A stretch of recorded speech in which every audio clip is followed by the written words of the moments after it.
Mochi!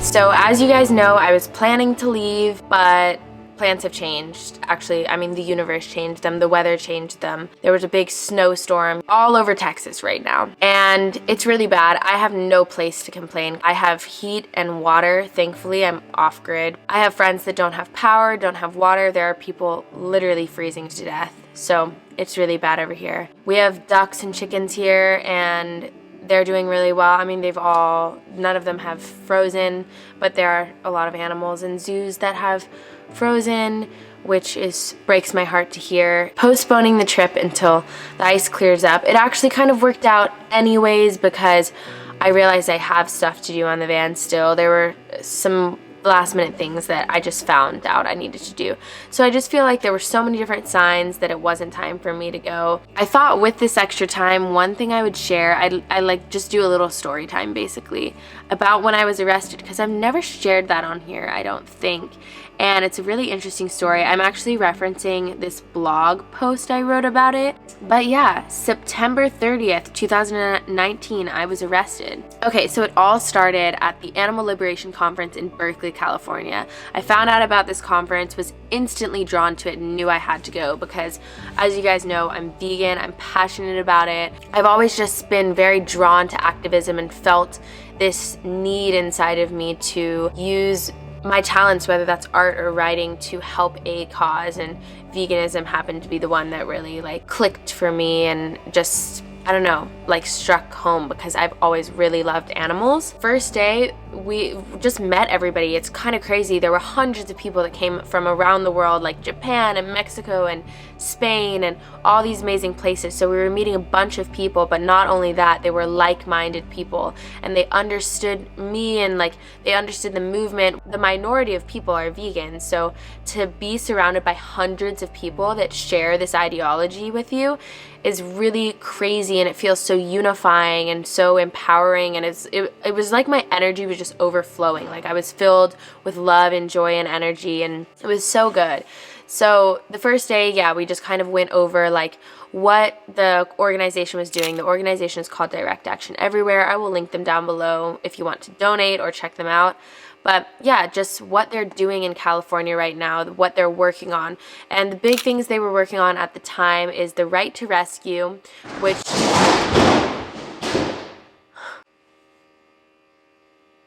Did you hear that?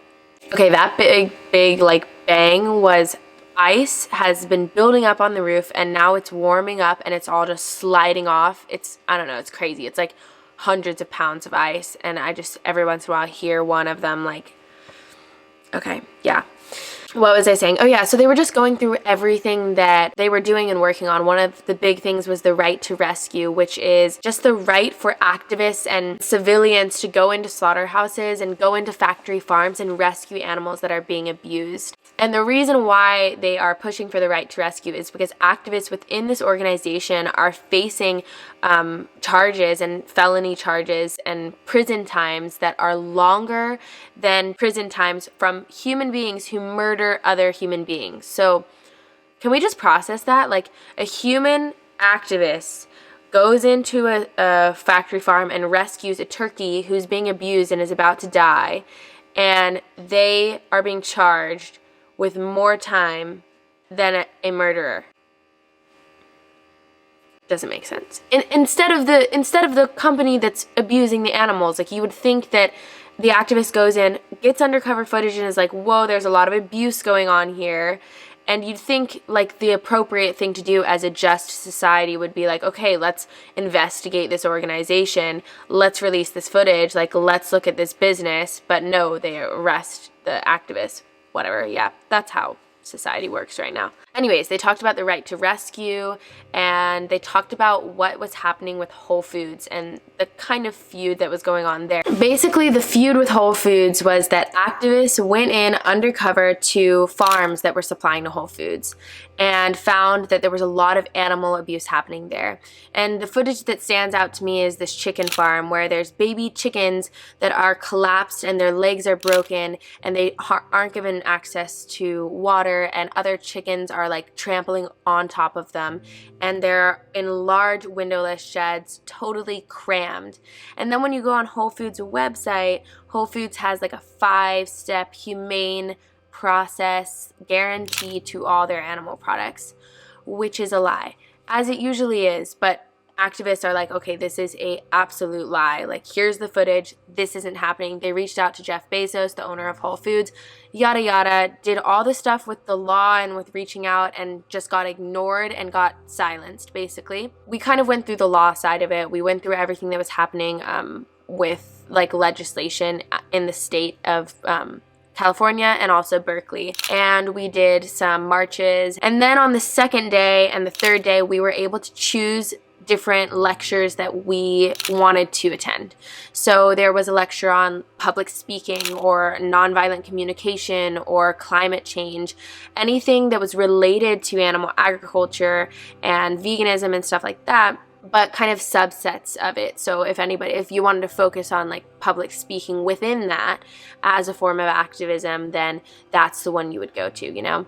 So I noticed that one of the lectures was civil disobedience, and I was instantly gravitated to that one because I knew I would get arrested. I knew I was at a place where I was ready mentally and physically to get arrested. I was willing to do that for this cause. So I attended that conference, and it was super in-depth. I honestly didn't expect it to be so in-depth. Like, we went through everything. We asked questions. Everybody asked any questions about like what it was going to look like. We had people that had done civil disobedience with this group in the past come in and share their experience and how jail was for them and how it impacted travel and how it impacted careers. We had lawyers talk about what this was going to look like on their end and how they were going to try their best to help us given the charges that we were potentially going to get. But obviously they don't know what charges we're going to get. Some people got felonies, some people get misdemeanors, some people get nothing, you know. It's all really up in the air. So yeah, we went through everything. We did role play with it. There were people that dressed up as police officers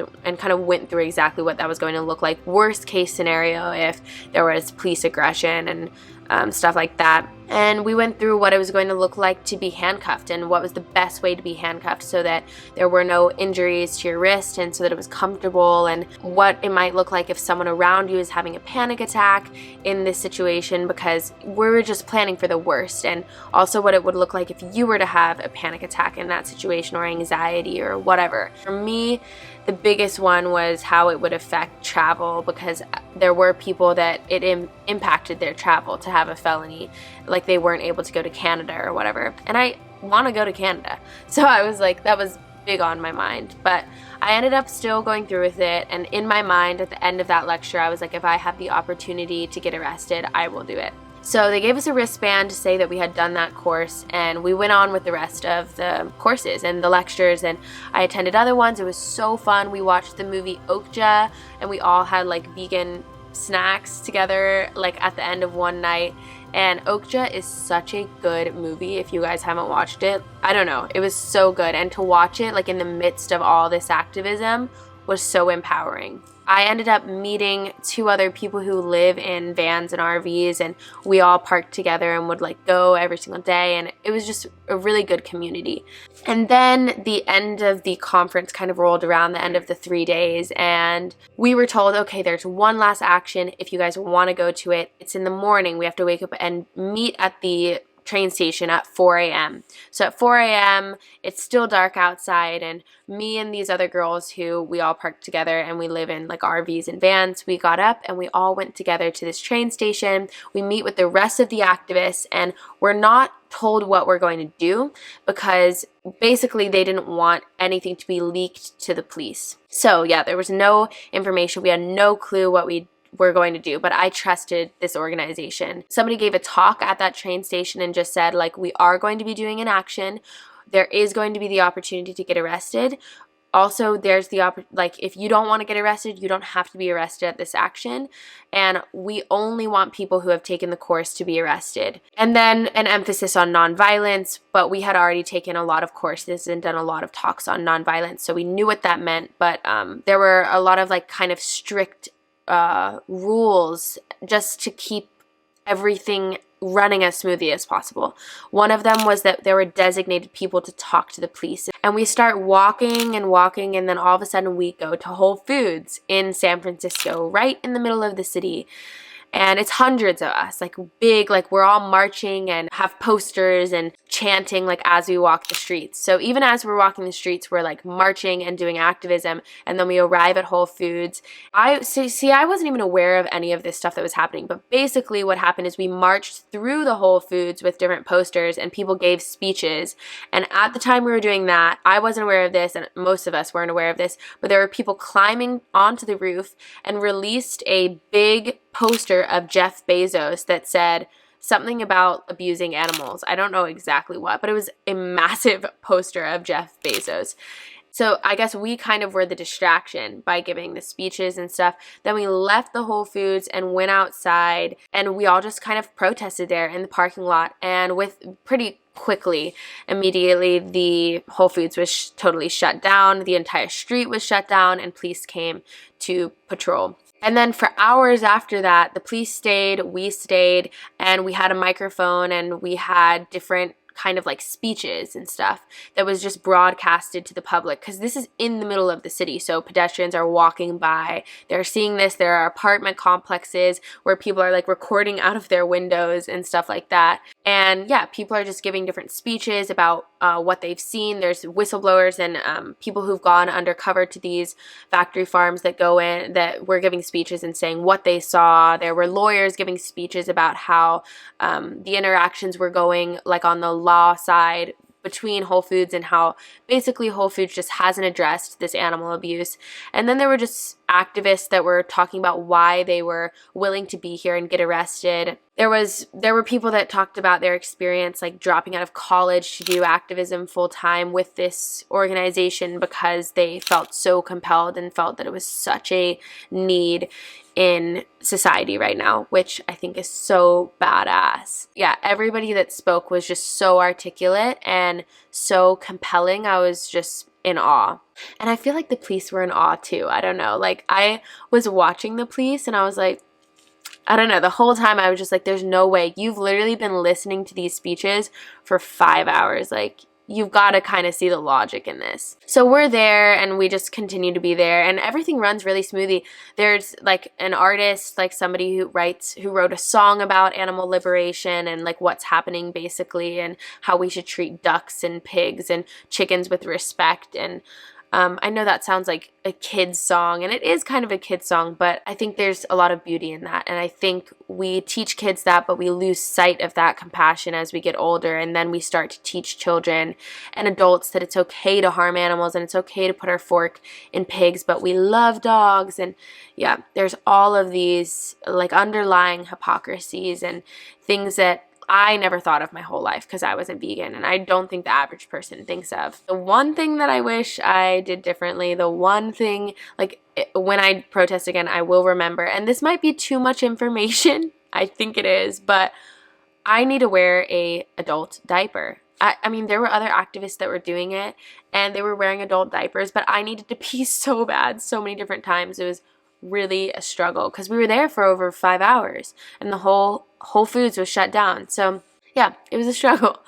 And then the police came back with a warrant and basically just said, if you're on this property, we have this paper, and if you're on this property from now on forward, we will have to arrest you for trespassing. So all of the activists who didn't want to get arrested went onto the street, which was shut down. So basically they became an audience, and now all of the activists that were willing to get arrested became the stage. And we're all chained. I actually wasn't chained, but the rest of the people were actually chained, and that was just to be kind of symbolic of how the animals are chained. The animals are being bred and enslaved and tortured against their will. And so yeah, that was supposed to be symbolic of that. So they're chained, and the police one by one go and take bolt cutters and undo the chains and then handcuff each activist. And I think what's really empowering about this moment, at least for me, was that the hundreds of activists on the street applauded and yelled each person's name as they were getting arrested.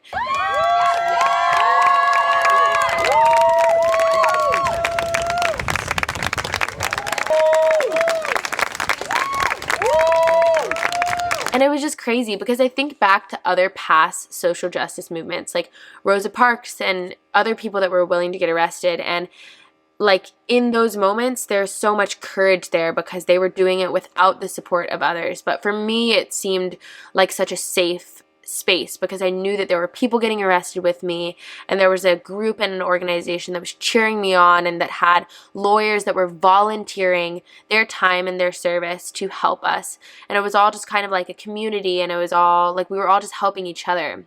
Not for profit, not for anything for ourselves other than just trying to help. So then it comes to me, they're all yelling my name, I get arrested and handcuffed, they bring me over to the side and they take a Polaroid, and that actually ended up being my like jail picture. You know how there's the stereotypical like jail mug shots, I guess that's what it's called, yeah, mug shots. That was kind of my mug shot. It was actually a really cool Polaroid camera they had, and I really wanted to keep the Polaroid, honestly. I was like, this is kind of cool, and it's almost like a souvenir. So they took the Polaroid, they put all of my personal belongings in this like yellow bag. I knew everything to bring because again, I was debriefed. I took that course, so I knew basically the only thing I should bring is my ID and my phone and $5 because when you go to jail, I was told that having some cash is good to buy like a little hygiene kit. And it took a while, like to arrest every single activist, to cut the bolts and everything took a while. And they also had to like get a lot of more buses and vans because this was, I mean, they're not usually making this many arrests at one time in San Francisco, you know. One by one, they pile us into these vans, and then we drove to the station, and they drove us to the station, and then we waited a little at the station, and one of the girls in my van, because in each van there were about 7 people. One of the girls in my van, her handcuffs were on really, really tight, like it was kind of cutting off circulation to her hands. And then another one of the girls really needed to pee and hadn't peed in a really long time and started turning gray and looked like she was going to faint, which was actually really dangerous because her hands were behind her, so if she fell, and our hands were behind her, so we couldn't really like help her or protect her from falling, but she looked really bad. And so we ended up kind of yelling for a police officer and saying, hey, I'm so sorry, but can she go to the restroom? Like, I know that we're supposed to wait, but she's about to faint.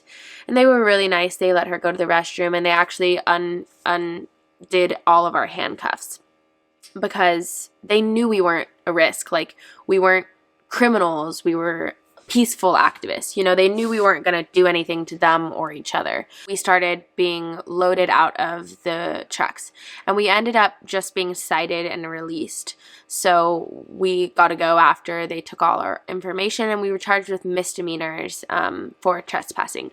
And the thing that also stood out to me with this particular action was how kind the police officers were and the relationship between the people and the police officers. I have activist friends that did an action in a different part of California and received extremely terrible and unethical treatment from police officers.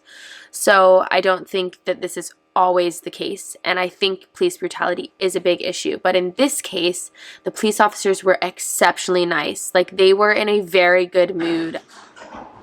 They were very happy. It made the experience really great for me, honestly, like the first experience, because I did hear experiences from other activists with like really not nice cops, and I mean, surely that impairs the experience. But as I was being let out, one of the girls told me, she was like, I just want to say I really support what you guys are doing, and I rescued my dog, and I don't know. So she was really sweet. And then there were a couple police officers that were like, I support what you guys are doing. You guys are awesome.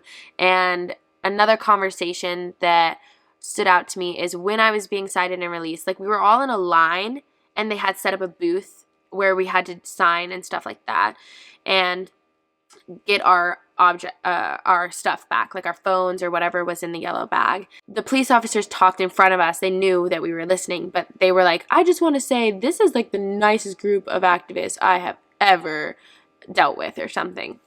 Which also made me really happy because we had done so much work to make sure that this went as smoothly as possible. We had attended so many talks on nonviolence, and I personally really, really wanted it to be nonviolent. Like, I would not feel good if it went violent because I don't think that that's the way. Like, I believe an eye for an eye makes the world go blind. So any activism that I want to participate in, like ideally, obviously you can't always control all the factors, but ideally it would be non-violent. So I'm really happy it went that way. Okay, so yeah, then we got released from the jail, and I didn't realize this at the time, but the activists, like the hundreds of activists that were there on the streets, had followed us and were protesting outside of the jail.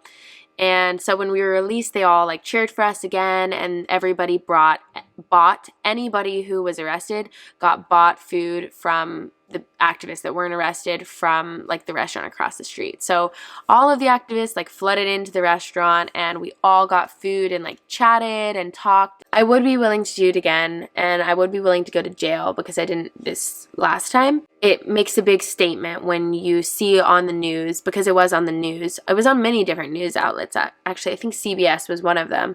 I think it makes a big statement, and it is more likely to make the news when people are arrested and when people realize, oh shit, people are willing to give up their freedoms for this. The day after that, we went to the San Francisco City Hall and we advocated for the right to rescue, and we protested against that. And it was just like a whole weekend of like back-to-back things, and it was really amazing and really, really empowering and awesome. And then we did a debrief on the action and a debrief on the arrests and the stuff and all the different actions and like how it went and what we could have done better and all these different things, which was also really cool. So I got a sheet that basically just said I would have to show up to court. I was charged with a misdemeanor.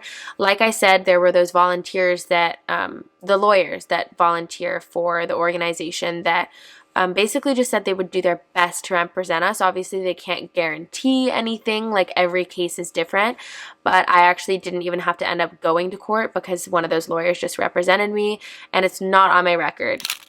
But it does not always go like that. Like I know people that have felonies on their records from this, so the risk can be big, and it can impact abilities to travel and abilities for work and, you know, very practical things that it's a lot to think about when making the decision. To wrap this up, I kind of want to add a little perspective on it because I realize that there are going to be some people watching this video that are like, okay, this is crazy. They're just animals. They're just chickens. They're just pigs. And also, if you break in and you take an animal from a farm, that's thief. That's what's it called? That's stealing. You're a thief. In the state of California, there are two statutes that kind of add a lot of clarity to this issue and the ethics of it, but also the legality of it. It's Statute 597 in California, and that allows an individual to go and trespass into a farm and give an animal that's being neglected food and water or shelter. And yeah, this law was written way before large businesses kind of dominated and took over animal agriculture and farming practices, but that law is still there. So that's kind of the law that allows activists to go in and help these animals, and that's like what the lawyers advocate on the law side of it, is like these animals are neglected food and water, and we have the legal right in this statute to go in and help them. The other thing is not so much from the law side, but more from like a logical side when you think about it, because there's a statute 597E, it's like a subset of that statute, that allows an individual in California to break into a car, and so smash a window, whatever needs to be done to break into someone else's car if the car is hot and there's a dog inside. Even if it's not your dog, it's someone else's dog, right? Like, it's technically their property. under the law, I guess. But within that law, we acknowledge that that dog is an individual. He's not an inanimate object, you know? A dog is not like a TV or a pair of glasses that you steal. It's a animal, and if they're being abused and neglected, I feel like an individual has every right to rescue that animal from abuse. And if it was a dog and it was out in society, usually that person would be celebrated and protected by the law. But because there are such big businesses involved in these farming practices, the activists who are going in to save the animals are actually being charged, whereas the big businesses are being supported and protected. And that's just so backwards to me, because I think the law should protect those that are vulnerable and incriminate those that are causing suffering and harming others. And that's what animal agriculture does. It harms animals, it harms humans, it harms the environment. It is a cancerous industry. And also, like, whenever you think of, oh, it's just chickens or it's just pigs or whatever, like, I used to think this way too, honestly, because, oh shit. I grew up in Texas, so I worked at a steakhouse. I ate barbecue my whole life. So honestly, like, I totally was in this mindset, like, it's just pigs and it's just chickens, because that's what my parents taught me. And they very much think that way. And it was only until I heard it put in this perspective that something kind of shifted, where whenever I looked at slaughterhouse footage or thought about like the process of the dairy industry or the process of the egg industry, or I in my mind put my family's dogs in there, and I recognized with my family's dogs that they're individuals, that Charlie has like such a different personality than Mochi, and Charlie is very gentle and like just shy kind of and soaks in the sunlight, whereas Mochi's very pushy. He loves to play ball. It's his obsession. He's not very aware of his surroundings, and yeah, they just have different likes and dislikes. And I think the most important thing is that all animals, whether that's a dog or a pig, has the capacity to feel pain and doesn't want to suffer. Every animal wants to live. That's something that's innate within us. That's innate within dogs. That's innate within chickens. And I think when animals are being slaughtered in such a mass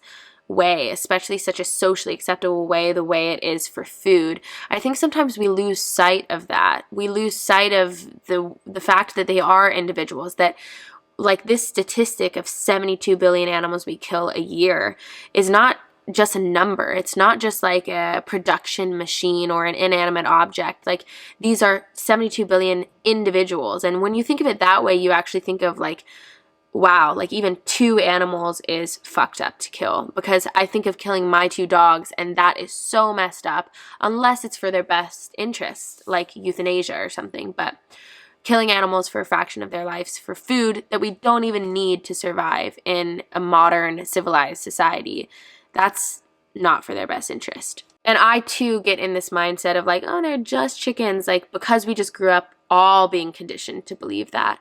But once you kind of like step back and kind of give yourself that test, like, oh, would I really feel this same way about dogs? And why do I feel differently about dogs than pigs if they were in this same situation? Then I think a lot of clarity is added to the situation. Okay, I kind of wanted to end this with a quote. This quote is by a documentary called Dominion. So I highly recommend watching that if you haven't. It's free on YouTube. It's narrated by, I want to say, Joaquin Phoenix or Natalie Portman. I'm getting mixed up with the documentary Eating Animals. Both of them are really good. I'll link it all down below. We as humans believe that in our apparent superiority, we have the right to exercise power, authority, and dominion over those we perceive to be inferior for our own short-sighted ends.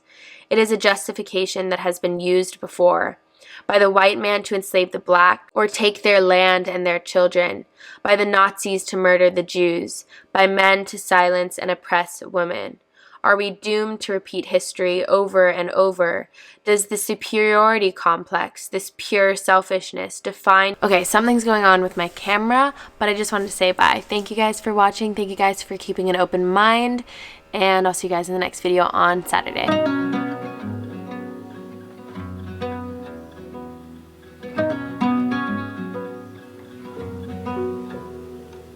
I don't mind rain or shine.